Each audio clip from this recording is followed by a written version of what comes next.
Damn you! Damn you! Damn you!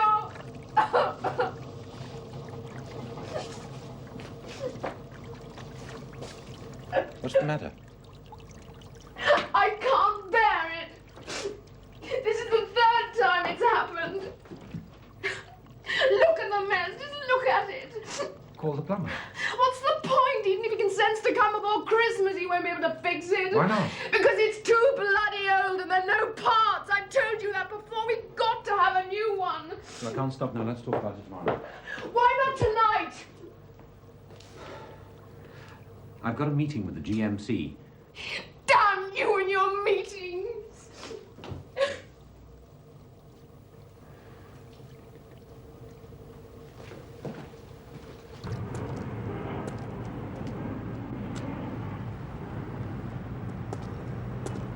Hello.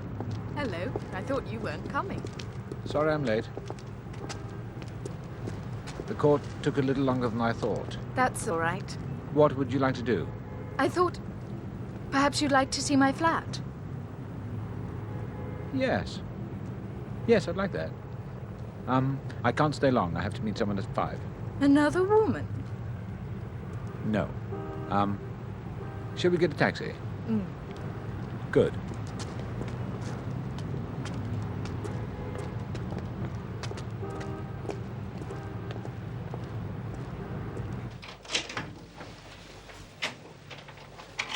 Come in. Thank you. I'll show you around. This is the drawing room. I'm sorry it's so untidy. Don't worry about it. That's Miranda's room, and this is mine.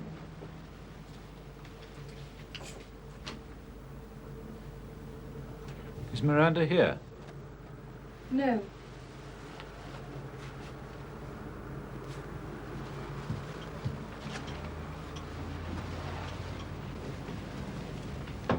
What a mess. We haven't done much to it yet. We've only been here a month. And in the end, I think we can make it nice. I'm sure you will.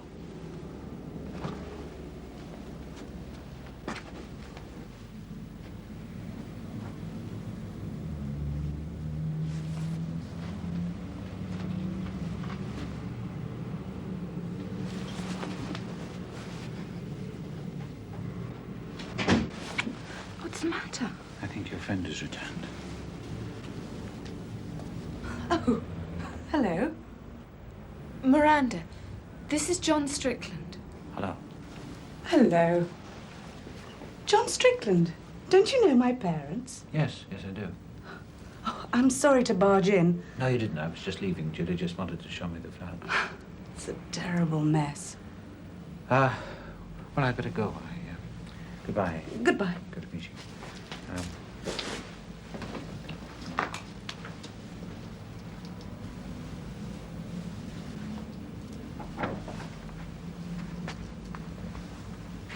We'll have a dinner party soon.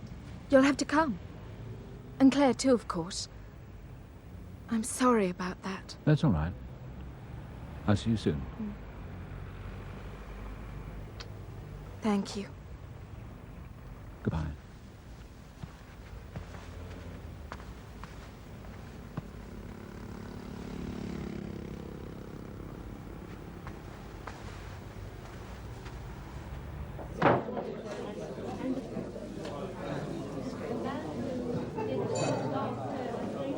Hello.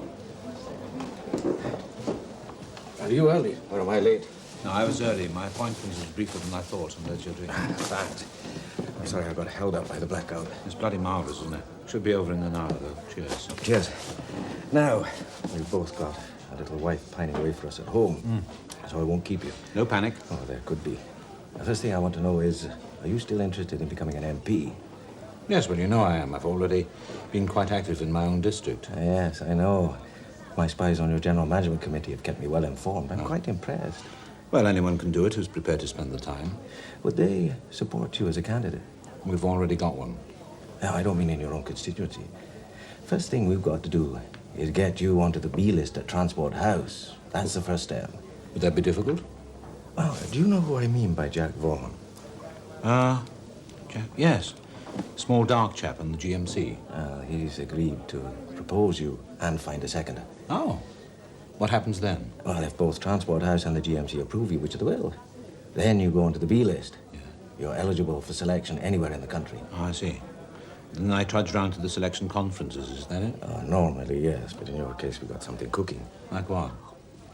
Hackney and Haringey. What about them? Well, it's a fairly safe Labour seat, or has been until now. Bill O'Grady's been MP there for donkey's years, but he's going to retire next election. Yeah. Well, their GMC is in a real mess over a new candidate. It's packed with immigrants up there, and the Tribune lot want an immigrant as candidate. They say it's high time we had a black MP, and so they dug up some Pakistani Trotskyite. Well, what's wrong with that? Everything. Why? Well, first he's a trot, but that's nothing new. What's more serious is the colour of his skin. Because, whilst we're all for racial equality and all that, balls on the party, and a black or brown MP would look quite good, our good old working-class voters don't feel the same way. Yeah. So, not only would they vote Tory to a man, even the bloody immigrants up there wouldn't vote for him because they're all Cypriots. The Parkers are all in Brent and Southall. So where do I come in? Transport House expect a deadlock on the GMC over this. They want someone of a different kind altogether to come forward and propose... Yes, but the Tribune people wouldn't vote for me, surely. They'll vote for you before they vote for some paddy that O'Grady's trying to push. He's even more right-wing than Enoch Powell. I see. And you think I'm the man to do it? I think it'll be a good thing all round.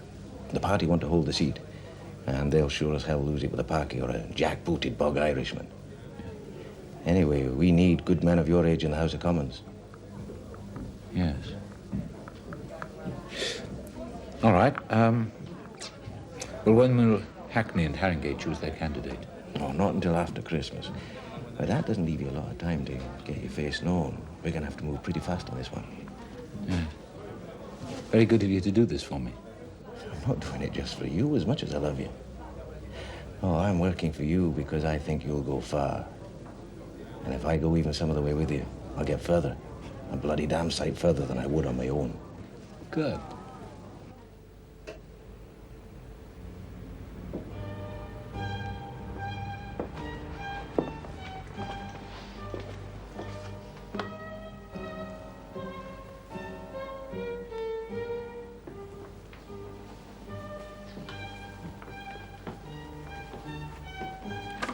Well, you should certainly find a washing machine that you like there.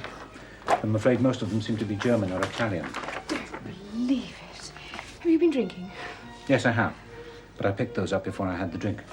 Better buy one tomorrow before I change my mind. Why are you in such a good mood? Celebration. You've been made a QC. No. Lunch with a beautiful blonde. No.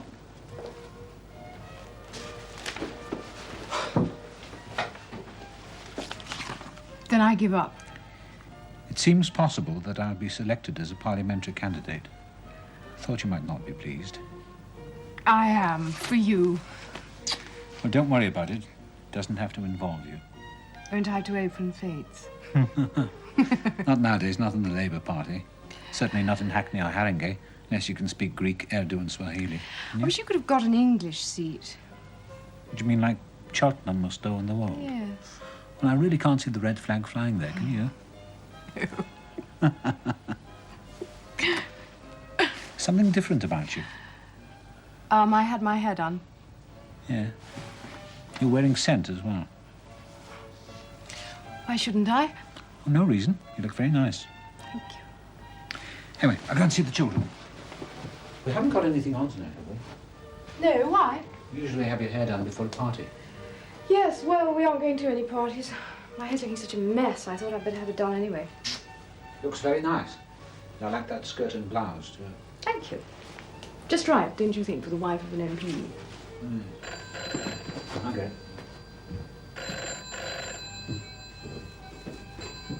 Hello? Hello, Alan. That's all right. Yes, all right. Well, sir, I was wondering if you were going to do the Birmingham job. Yes, I'll do it. Right, thank you. Goodbye.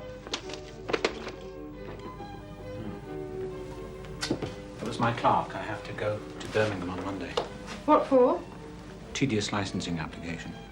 Send someone else, you usually do. Yeah, I would. I think we can screw a fat fee for this, and anyway, the money will help pay for one of those. I'll go and see the children. Will you be staying the night there? I don't know. Yes, probably. Yeah.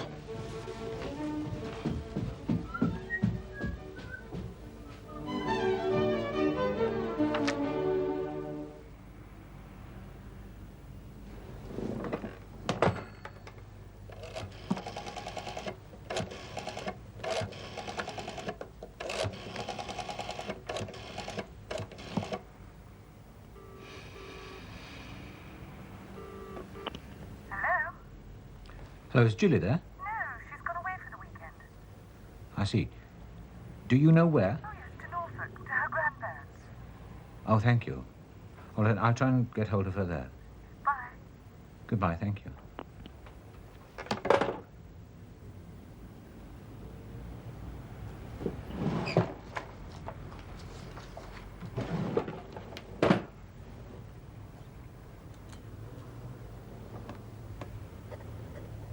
My dearest Jilly, duty summons me to Birmingham on Monday, so why not play truant and join me? We could check in at the Palace Hotel as Mr. and Mrs. S. and eat caviar in bed. Leave a message at the desk to say if you can come. Do try. I miss you terribly.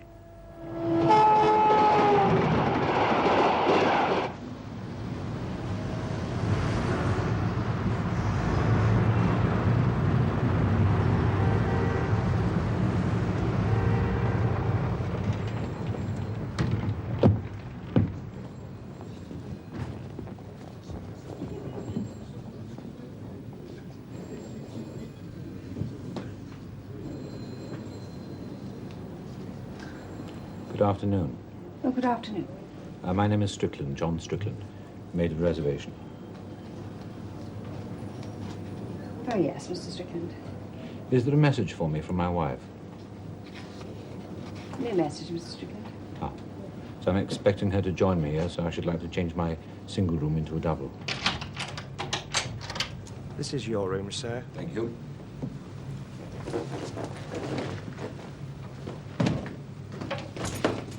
And your key, sir. Thank you. Oh, thank you very much indeed, sir.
Hello, this is John Strickland, room 432. Are you sure there are no messages for me?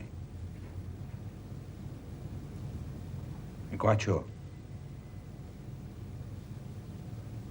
All right, thank you.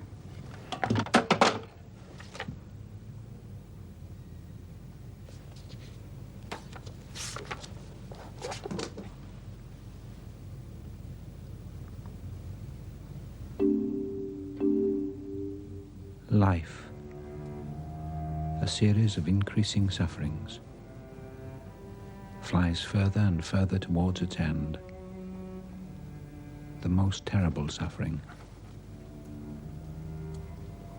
There is no explanation. Agony, death. What for?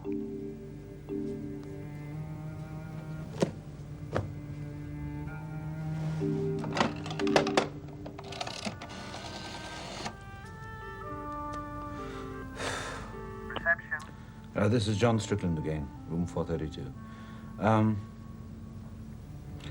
If there are any phone calls from me, I'm not to be disturbed. Yes, sir, I see. All right? No calls for 432. Right, sir.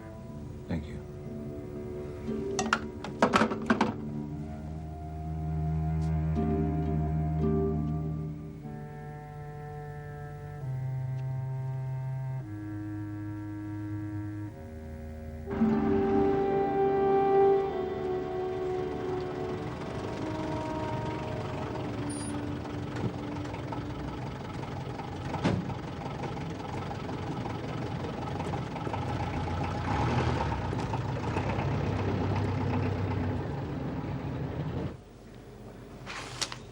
Good. Oh, thank you. Thank you, sir.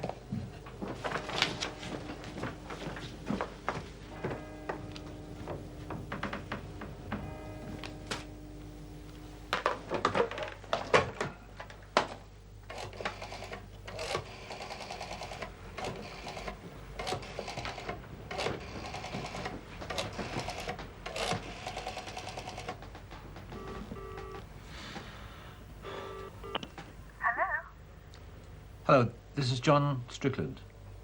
Is Jilly there? No. Who's this? Miranda. I see. Hello. When do you think Jilly will be back? She's still in Norfolk. You sound funny. Sorry. I'm eating. Is Jilly coming back today? I'm not sure. I see. I'll try again tomorrow. Okay. Goodbye. Goodbye, thank you.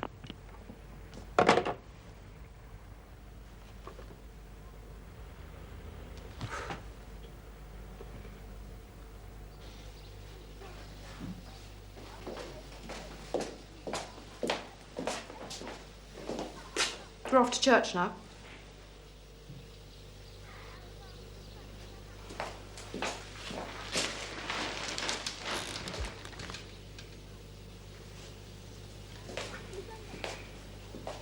Guy's coming to dinner on Tuesday night. Is that all right? Mm-hmm. Don't ask anyone else, because I've got a long day planned. No, he won't stay late. What's he doing now the ice cream season's over? I don't know. We'll have to ask him. Seems extraordinary to me that after all the money that has been spent on his education, your brother should end up as a tramp.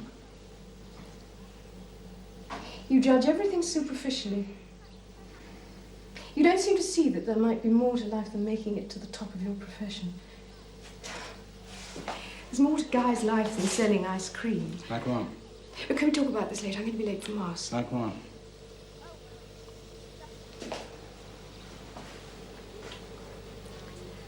Well, he thinks a lot. And he deliberately chose a simple job to leave his mind free to think. He's pausing, that's all. It's like Spinoza becoming a lens polisher. Oh, yeah. So Guy's a new Spinoza now, is he? Not necessarily, no. He does think. What about? About the sort of things you take for granted, a career, or what he'd call the rat race. You have to start running sometime. Perhaps not, but at least he'll know the point of it all. Well, I'll tell you one thing. You won't persuade me to spend thousands of pounds sending Tom to a public school and university simply so that at the end of it all he can philosophize upon the obvious. He can do that at a comprehensive. You haven't understood a word of what I've been trying to say. Express yourself more clearly, then. I wish you two would stop quarrelling. Darling, we're not quarrelling, we're arguing. It's completely different. Now, are you and Anna ready to go to church? Yes. Good. I wish you weren't so bloody condescending. We can't all be barristers.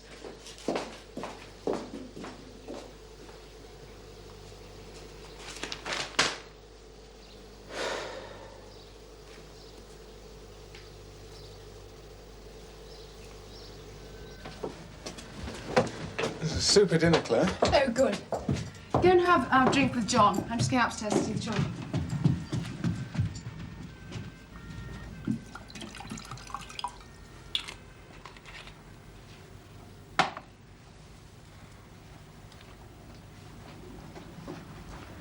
No, you're not selling ice cream in this weather, I hope.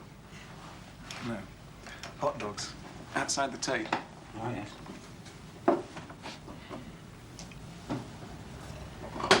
Tell me, do you ever see Jilly Mascall in London? On and off. We don't really have the same sort of friends. Uh-huh. Her friends are what? Young guards officers, or? Yes, and merchant bankers.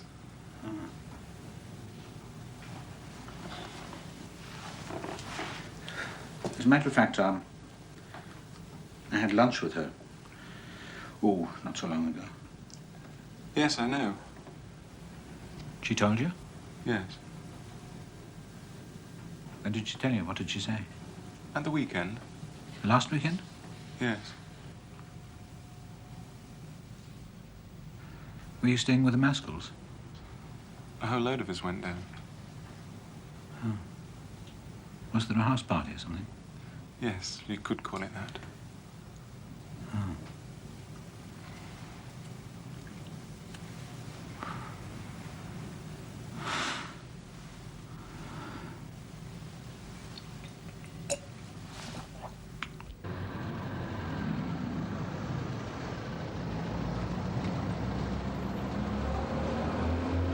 Here we are.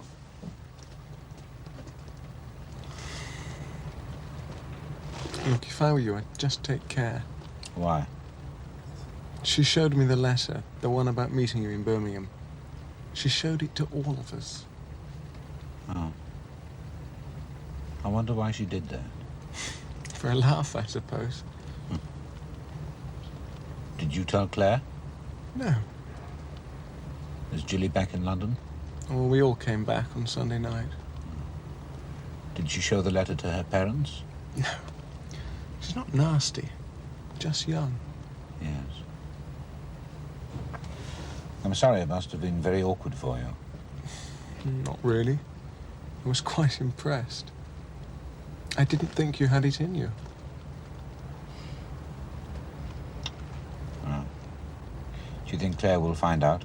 No. I mean, we're a different generation. Yes, I suppose you are.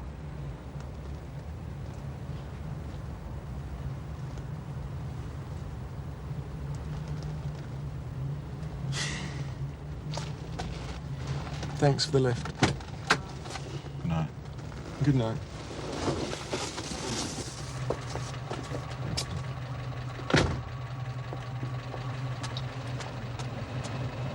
Bastards. Bloody bastards.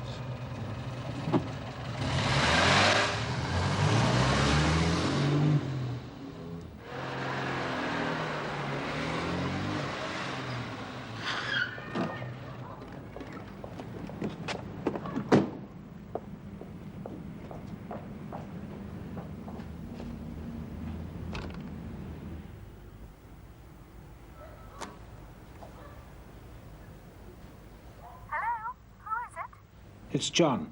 I want to speak to Jilly. It's me. Can I come up? It's rather late. I want to talk to you. Well, can we have lunch tomorrow? I want to talk to you now. I'm sorry, but it's not a good idea, really. Because Miranda's here. You shouldn't have shown my letter to your friends. Oh, but I didn't. Guy told me.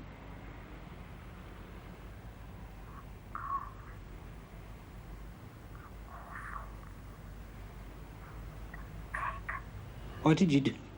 I didn't mean to. Won't you let me in, Jilly? No, honestly. It's too late. And Miranda's gone to bed. Oh, can't you ring me and we can have lunch? I'll explain, I promise. Or at least I'll try. No, I think not.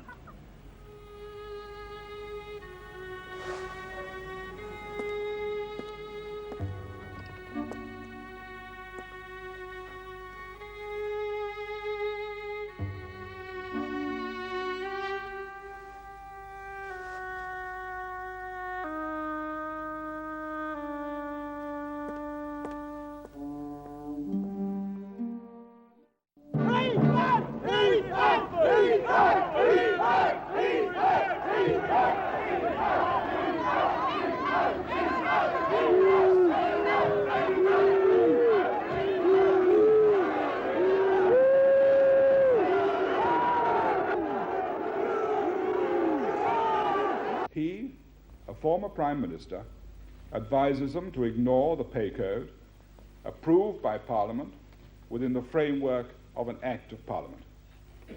He advises them to continue action which, combined with the problems facing us over our oil supplies, could cause anxiety and disruption throughout our country. If I were given that advice from that quarter at this time, I'd feel inclined to ask, is he really thinking of the interests of the miners, let alone of the country? Day after day, we're told that this group or that group should be treated as a special case. But the simple fact is that special cases make overall very bad policy. Indeed, special cases as advocated now by the Labour... Oh, that's the bloody limit. Not to worry, I'll go and get some candles. Would you? God. Another torch. What fucking excuse have they got? Sorry, Eva, but it's the only word. What fucking excuse, now tell me, to hold the country to ransom to get their pay rise and sabotage the whole policy of a government which, damn it all, was democratically elected For God's sake, Simon, not again. I can't even see what I'm eating. How will you deal with that one at the hustings, John? Hmm? You standing for Parliament? Possibly, yes. But not as a Tory. What? Haven't you heard? John's weighed in as champion of the downtrodden poor. He's taken the brief of Joe Gormley and Mick McGahey. Oh, hardly. Well, go on then. Tell us, what excuse have they got?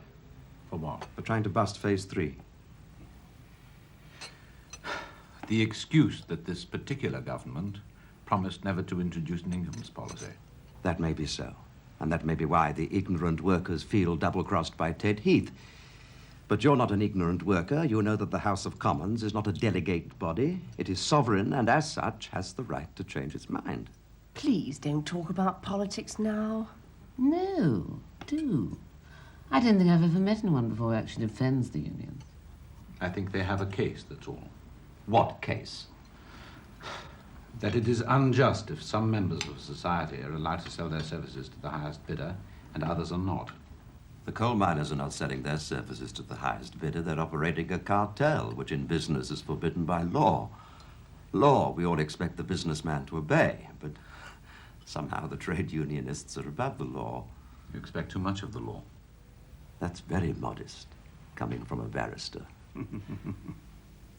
But, John, there must be a level of income for talent. Don't you agree? I don't see what you mean.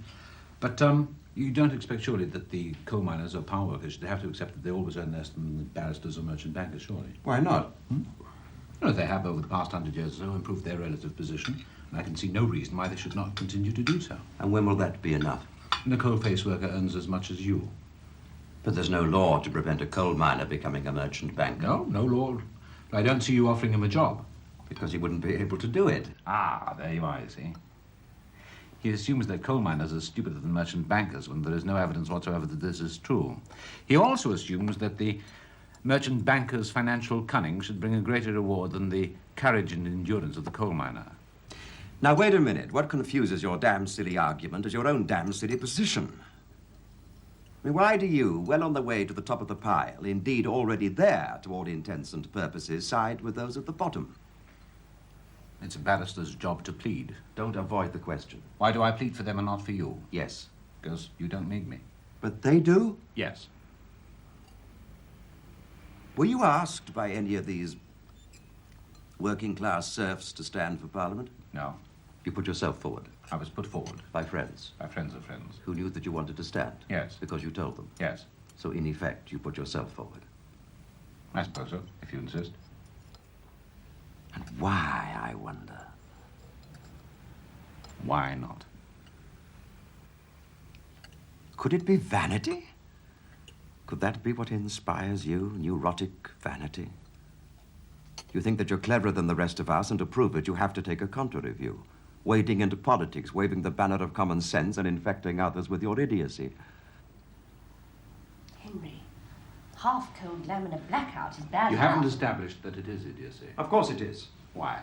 From the beginning of time, the strong have been rich and the weak poor.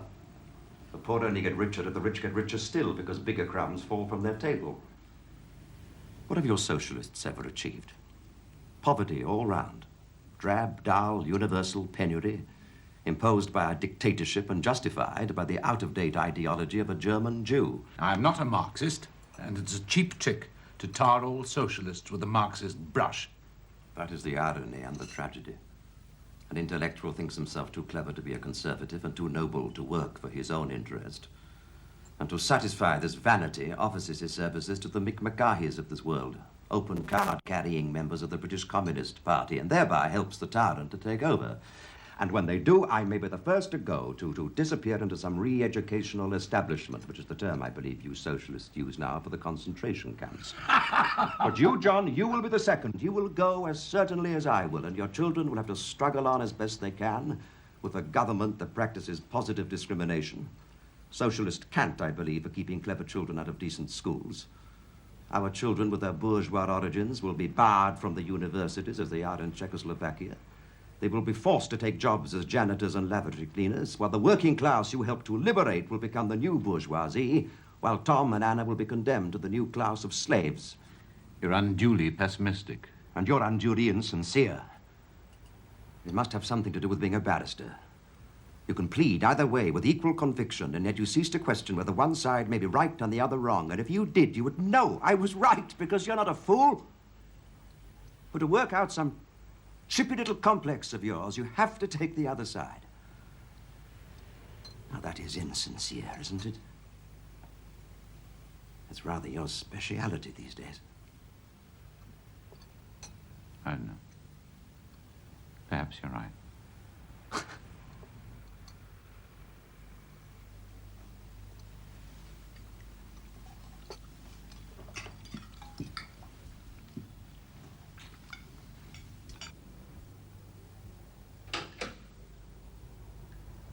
What you doing sitting in the dark? Lights came back 10 minutes ago. Yes, I know. You aren't even undressed. You all right? Yes. I just suddenly didn't like being 40 years old, or rather I didn't like the way I was behaving at 40, that's all. Such as how? Huh. Oh, such as sitting here in the dark, feeling sorry for myself, that's all.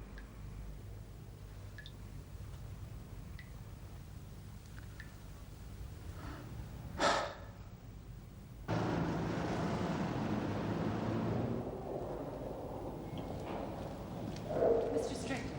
Yes? I wonder if I might talk to you. What can I do for you? Could we go to a pub or something? Well, I have to be back in court at 2:30, and I was hoping to have some lunch. Are you meeting someone? No? Well, could we talk over lunch then? It'd be much easier. What are you, a journalist? No. What are you then? It's part of what I want to talk to you about. My car's outside. We could go to the Brasserie Benoit. All right.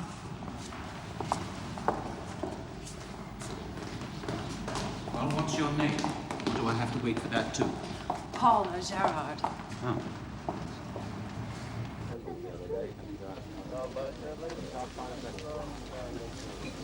Your table will be ready in a moment, Miss Ciaran. Thank you. Thank you. Thank you.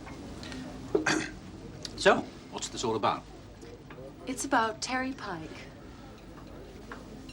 You don't know who I mean, do you? I'm afraid not. I didn't think you would. Should I? Not really. You defended him once, that's all. Very likely half my plans seem to be called Terry. Well, this one, Terry Pike, was in Wandsworth Prison, where I'm a probation officer. Are you really a probation officer? You don't look like one.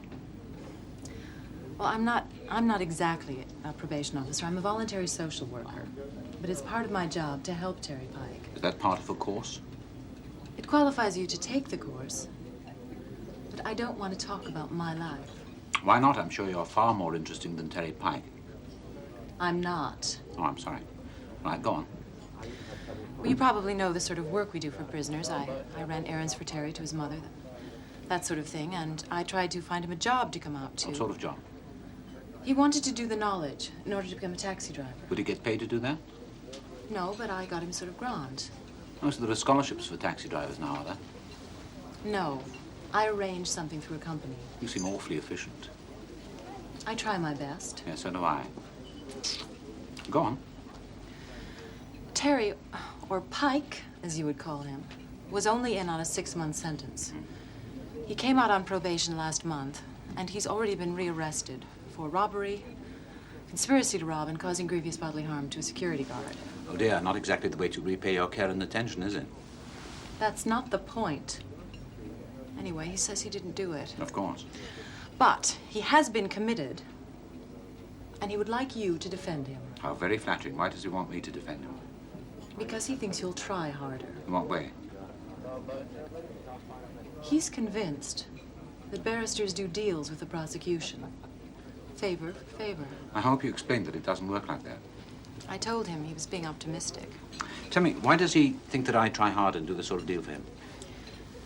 Because he thinks it's all your fault. My fault? Why? He was sent down last August for receiving stolen goods. You defended him. He didn't do it, but you advised him to plead guilty. You said he would receive a suspended sentence. Oh, yes, of course. I remember the case now. Terry Pike, yes, of course. Forgotten all about him. How extraordinary. You see, in prison, he made some friends, some older men. And it was because he was seen with them afterwards that the police pulled him in for robbing the van. Did he do it? He says he didn't. Well, obviously, I wouldn't expect him to admit it, but what do you think?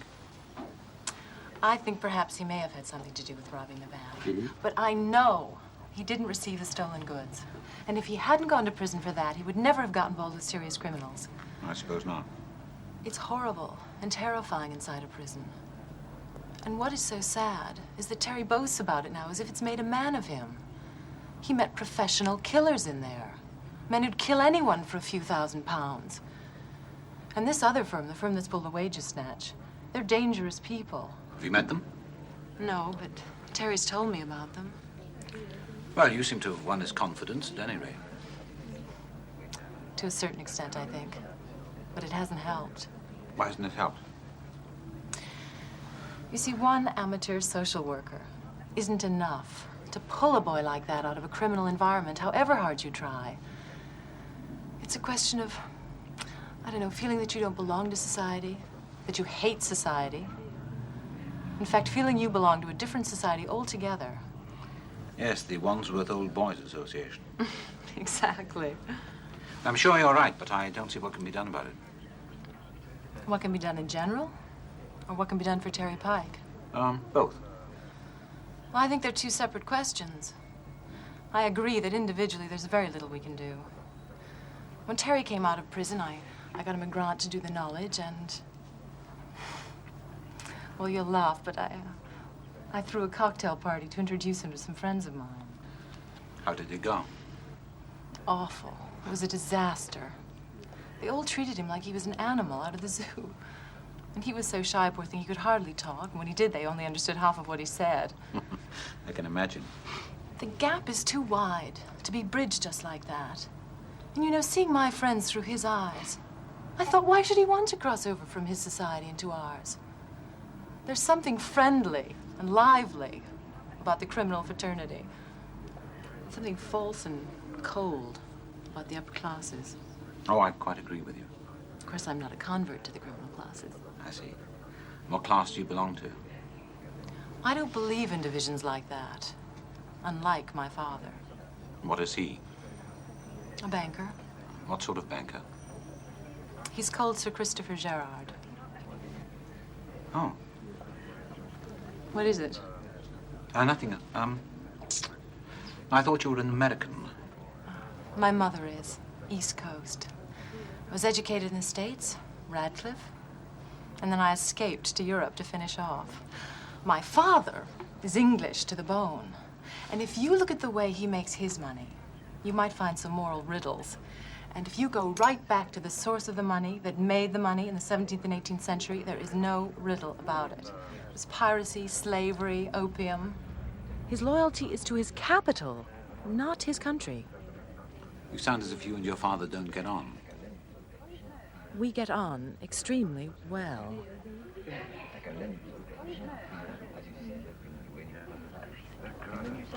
Is he pleased that you're a social worker?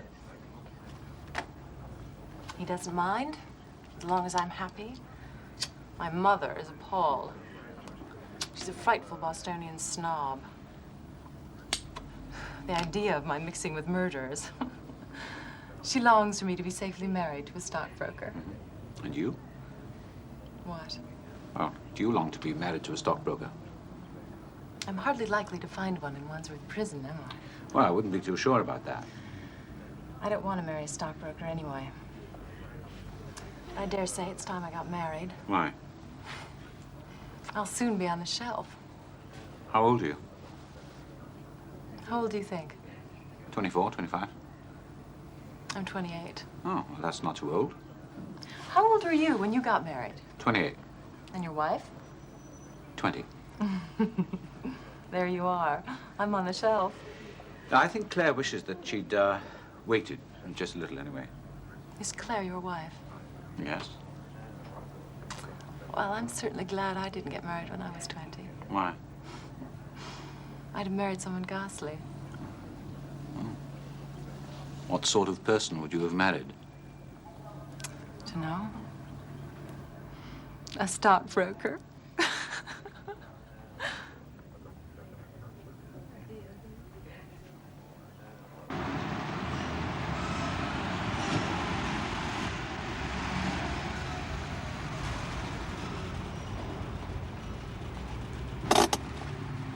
Shall I tell Terry you'll defend him?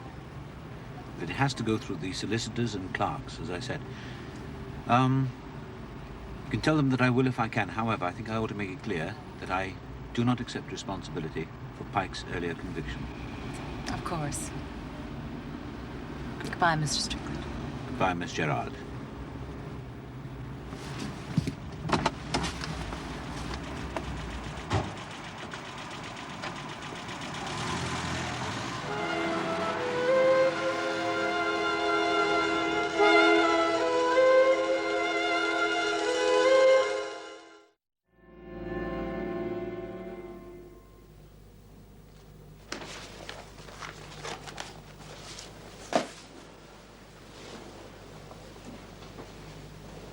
Do you know who I mean by Sir Christopher Gerrard? It's a banker or something, isn't it? Yes, that's right. I met his daughter today. Did you, in court? No, at the Bailey. She's a social worker. And she wants me to defend a protégé of hers. What's she like? Oh, she's all right. We had lunch together. Hope she paid. Rich girls never pay. Stick to the poor ones, then. Or better still, avoid them altogether. It's slightly unfair that you've made me make supper here tonight to save the expense of a restaurant, and then you swan off and have lunch in a restaurant with some social worker. I had to have lunch somewhere. Well, you could have gone to a pub. I was going to, but, Well, you thought it wouldn't be good enough, or whatever her name was, Gerrard. Come on, we'd better go. Otherwise we'll be late and Henry will be cross.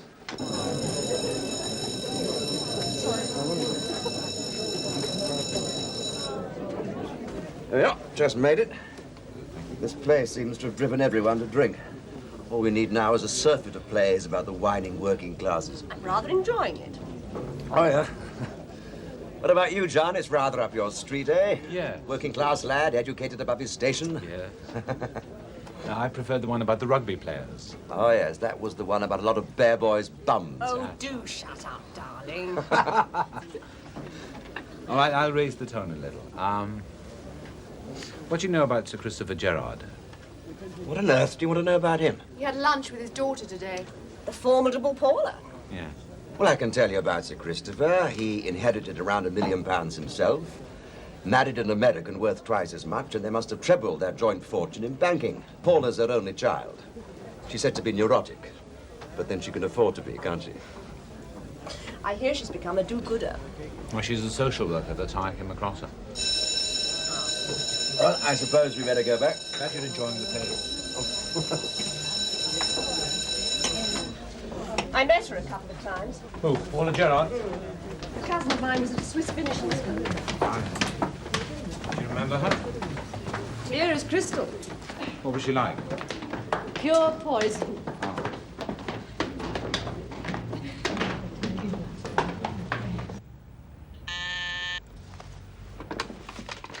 Yes? It's Paula Gerrard for you, sir, on line 3. Oh, good. Put it through. John Strickland? Hello? It's Paula Gerrard. Did you get the papers? Yes, I'm reading them now. What do you think? It doesn't look good. Has he had it then? Is he out on bail? Yes, we got him bail. Why? Do you think we could talk about it? Why don't you come round for a drink? When? Now. Whenever you're free. Where do you live? 23 Purvis Mews. It's off Victoria Road. Yes, I know. Good. I'll see you in half an hour. All right. Bye.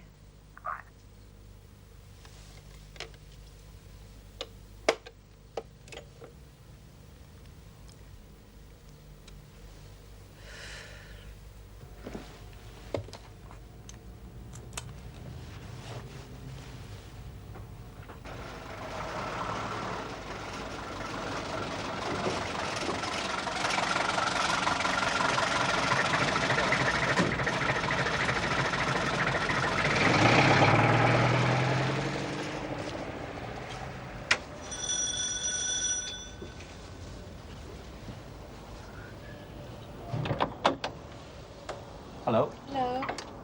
Come in. Thank you. No, I am prepared to defend him, though I don't have much hope of getting him off, that's all I'm saying. But the police planted those things in his flat. I know, but according to Terry, they did. He wouldn't lie to me. Has he denied that he did it? No. As I told you before, I think he may have had something to do with robbing the van, but only a very small part. And he certainly didn't cosh the driver. How do you think he became involved, then? Well, he met a Jimmy Stott in prison, and they both came out at roughly the same time, so they shared a flat. Jimmy knew this firm that was planning a wages snatch, and they were both brought in. I see, so Stott involved Terry, is that right? Yes. Has he any previous... What's his first name, Jimmy? Jimmy. Has Jimmy Stott any previous convictions? I don't think so. Why? I'll tell you in a moment. Well, somebody certainly tipped off the police. And it had to be somebody in the gang. Because how else would they have known that Jimmy and Terry were involved? Has anyone turned Queen's evidence? No. They wouldn't dare. So Terry says that the police planted the caution, the stocking masks, and the money, is that right? Mm-hmm. And I believe him. He wouldn't be such a fool as to leave it lying around. What about Stott? I don't know. I've never met him. Are you emotionally involved with Terry Pike? What do you mean by emotionally involved? Are you in love with him? No. He's 7 years younger than I am. I'm emotionally involved, and then I don't want to see him rot in prison. Even if he did rob the van? I don't think he did actually rob it. It's such a bloody mess. I worked so hard to help Terry, and I thought he trusted me and told me the truth. Now I don't know. I don't know what to believe of it. You don't want to see him go to jail? No, I don't. All right. Well, there is a possible way out. There is? Yes. What? Well, as things stand at present, no jury will believe Terry or Jimmy Stott rather than the police. Do you understand? Mm. They'll both be convicted and would be better advised to plead guilty. Like last time? No, as a general rule, after such a plea, the sentences are less severe. Is that the way out? No, the way out is for Terry to persuade Jimmy to carry the can. Now, if Stott pleads guilty now, or changes his plea in the course of the trial, and then appears as a witness and admits, under examination by me, that the cash, the stocking masks, and the money belong to him, then as a first offender, he should get a shorter sentence than Terry, and Terry would probably go free. How do we persuade Jimmy to do that? Oh, well, I know that's up to Terry. I know he might either try to make Jimmy feel responsible for involving him in the whole fiasco, or he could bribe him. With what? Oh, come on. Terry must have got some money out of the robbery, surely. Or I could pay him off. No, you must. Well, not if I were you. Why not? Because you mustn't get too involved with people like that. That's why. Keep your distance. Now, all you have to do is convince your two friends that as things stand at present, they'll both go down. Terry for at least 5 years, probably more. But if Jimmy takes the blame, he may only get a sentence of 3 years, which means with remission and so on and so forth, just over a year in prison. Good. At least we know where we stand. Yes. Now let's talk about something else. Like what? Let's talk about you.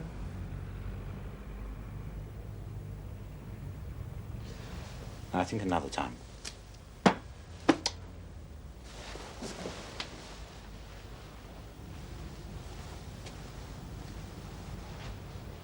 Where the hell have you been? I was held up. You asked that man Sanderson for a drink. I got sure I did. I forgot all about it. Where's he gone? Yes, he has, and Anna's ill.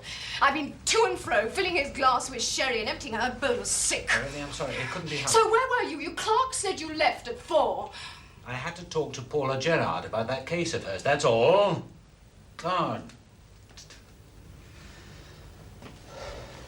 Hello, Anna, how are you? Touch me, I know. Now, you ought to be in bed. Then why isn't she in bed? God's sake.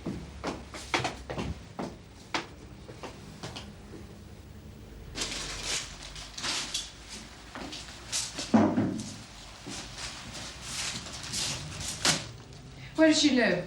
Who? Paula Gerrard, of course. Kensington. Oh, she would. Don't we have any English mustard?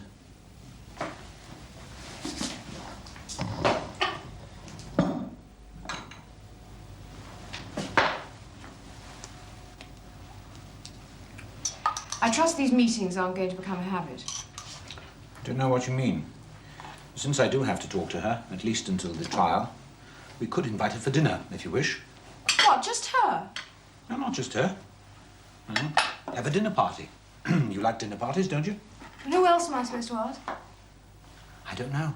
Anyone. Ask the Mascalls. Mary hates her. She's only met her twice. Bet she hasn't changed. Oh, well. I don't know. I don't know why you're so determined to dislike her. She doesn't sound my type. Why not? I don't like rich people. Yeah. The Mascalls are rich, aren't they? Oh, not as rich as that. That's not her fault. Of course it's not her fault. It's corrupting. Oh. I'm glad you think that money's corrupting because we've more or less run out of it. Oh, you're always saying that. We're £2,000 overdrawn at the bank and I've had to pay last year's tax. Everybody has an overdraft. I say you constantly remind me, but people usually have assets to secure it, whereas all we have is this house, the cottage and my income. Now, if I am made a QC and then take time off to stand for Parliament, our income will drop quite a bit. Well, what do you want me to do about it? Get a job? How can you with the children in Mesurier? We may have to sell the cottage, so be prepared. Sell it? Why? Because if I am elected, I'll have to spend weekends on constituency business. And if we sell the cottage, we'll not only be able to pay off the second mortgage, but there should be plenty of money over to pay off the overdraft, pay off some of the mortgage on this house, and buy a few things, like a new car. All right?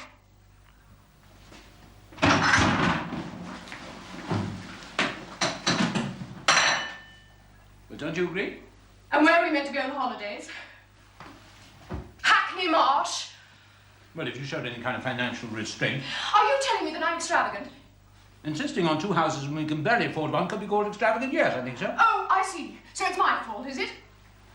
All the Saint Laurent dresses and the weekends in St. Moritz that have dragged us down, and the staff costs us a lot, doesn't it? The cook and the nanny and the housekeeper. That's not what I mean. Then what do you mean? Then how am I extravagant? I've already explained to you the cottage. We could afford 2 houses if we wanted to. If you cut down buying lunch in restaurants and belonging to a club, how much does a garret cost you a year? £150. You never go there. It's a small luxury, which, given that I earn the living. Oh, I see. So that entitles you to small luxuries, does it? Well, why don't we swap? You stay cooped up in this little house all day with a bored, sick child and the secretary of the bloody Residents Association grinding on about conservation areas, and have me lurch in after drinking cocktails with a millionaire saying how you've got to cut down because I want to be a QC and an MP so that everyone will think I'm wonderful.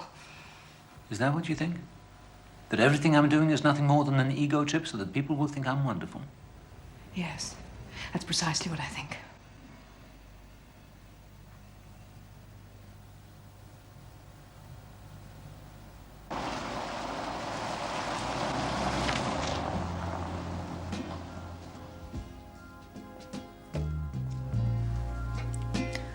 From where I sit, you seem to be looking for something, rather than just looking. I was just trying to work out your character. I didn't invite you here for that. It's professional curiosity. Difficult habit to break. Any conclusions? No, none that I would risk perjury for. No. And tell me again about what happened this morning.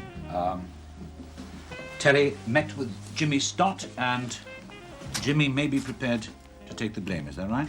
Well, he hasn't actually agreed. He just said he'd think about it. Has any money changed hands yet? Not that I know of. But they both want to know if they should say anything about a deal to their solicitors. The answer to that is definitely no. It's very kind of you to do this. Not at all. I'm just a little worried I've persuaded you to behave unethically. Well, there may not be many barristers who would go quite so far. But the odds are so heavily against the Terry Pikes and the Jimmy Stotts of this world that it does no harm to tilt the scales of justice in their favor.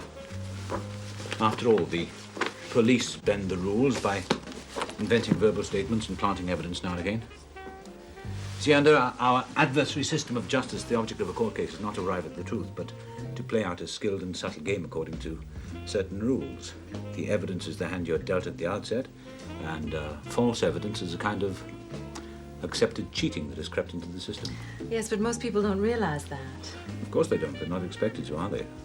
Not expected to know it. Suspension of disbelief is as necessary for justice as it is for politics or the theatre. Are politicians actors too?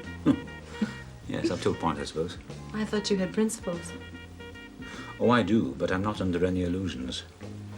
Now, people only want social justice if it means that they'll get more than they've got already. So why do you, or for that matter, why do I, work for a change in society that will only leave us worse off? Clare would say it was vanity. Isn't Clare a socialist? Good Lord, no. Quite the opposite. Is she a conservative then? By instinct, yes, but not by conviction. Will she open garden parties? Well, in Hackney? I hope not. Probably doesn't make much difference. Socialists are meant to encourage women to have independent opinions. Yeah. But it's more complicated than that. How? Tell me. It's all to do with money. I'm sure it can't be of much interest to you, can it? Anything about you interests me. I don't want to pry into your affairs.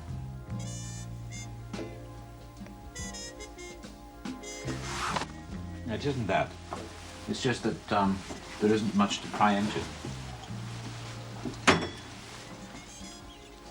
No, the problem is that if I become a member of Parliament, my income will drop and quite a bit, and I'll have to cut down our standard of living. And Clare doesn't want it. She doesn't think it's worth it.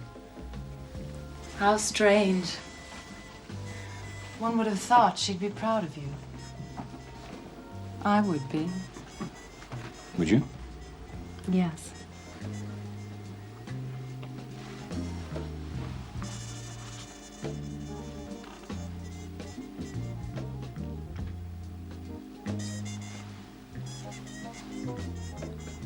Are you going out tonight?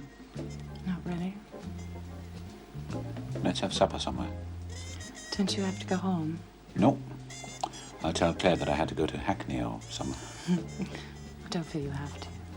I don't.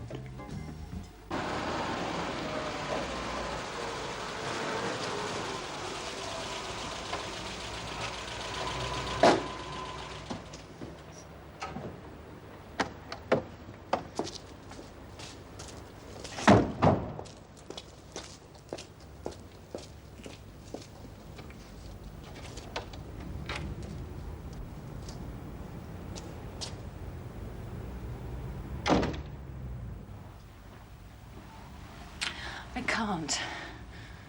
Why not? There are things you don't know. Can't you tell me? No, not now. Well, the physical side of things isn't everything, as we both know. But I think you could tell me if there's some reason why we can't make love. I hope we will. If I didn't think that we could be together,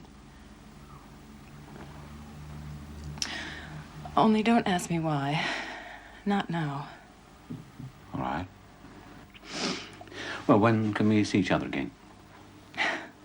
Whenever you like. Good. What about lunch on Friday? All right. Lunch on Friday it is.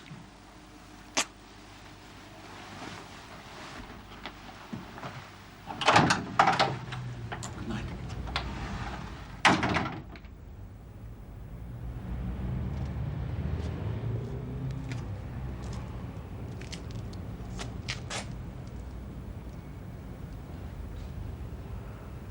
Terence Arthur Pike. The jury have found you not guilty of this offence with which you have been charged. I make no comment on the jury's verdict. I merely follow the precepts of the law and order that you be discharged. John, we did it! Oh, I'm so proud of you. What's the matter? Aren't you pleased? Terry's been acquitted. Yes.